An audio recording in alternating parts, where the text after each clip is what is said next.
गुजरात आणि गुजरातला लागून असलेल्या महाराष्ट्राच्या सीमा भागात जोरदार पाऊस होतोय आणि याचा सर्वाधिक तडाखा गुजरातला बसलाय। पाहूया काही ठळक घडामोडी। गुजरातच्या कच्छ जिल्ह्यात पुरातल्या पाण्यात जवळपास 20 म्हशी वाहून गेल्या। पुराच्या प्रचंड प्रवाहामुळे मोठी पशुहानी या भागात झाली आहे। यापैकी 10 म्हशींना वाचवलं गेलंय, मात्र इतर 10 म्हशी अजूनही बेपत्ता आहेत।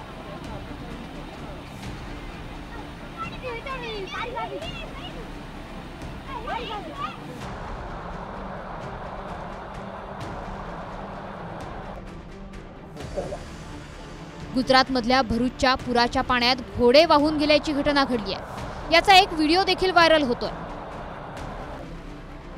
भरूचच्या आमलाखाडी परिसरात मुसळधार पावसामुळे माणसांसह प्राण्यांनाही फटका बसलाय।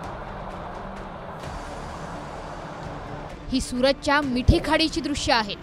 पुराची पातळी धोकादायक स्थितीत आली आहे। जर पाऊस थांबला नाही तर पूरस्थिती होण्याची भीती वर्तवली जाते। सुरतच्या शास्त्रीनगर भागात तळमजल्यावरच्या राहणाऱ्या वृद्ध लोकांना सुरक्षित स्थळी हलवण्यात आलंय।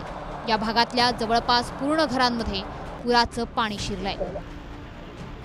4 दिवसांपासून पावसानं सुरत, पलसणा, बालेश्वरात अनेक घरांना पुराचा वेढा पडला होता।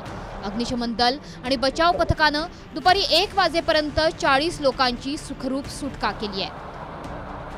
यासोबतच लिंबाडा गाम, भाटा या परिसरातही कमरेहून जास्त पाणी घरांमध्ये साचलंय। या ठिकाणी बचाव पथकानं अथक परिश्रम करून अनेकांचे जीव वाचवले। मुसळधार पावसामुळे गुजरातमधल्या गिरा आणि तापी नदीवरची धरणं ही ओव्हरफ्लो झाली आहेत। आजूबाजूच्या गावांना सतर्कतेचा इशारा देण्यात आलाय।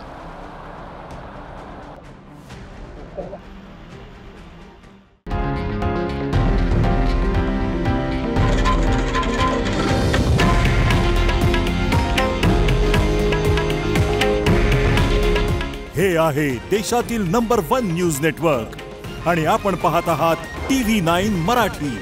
काळजी तुमची, हित महाराष्ट्राचं।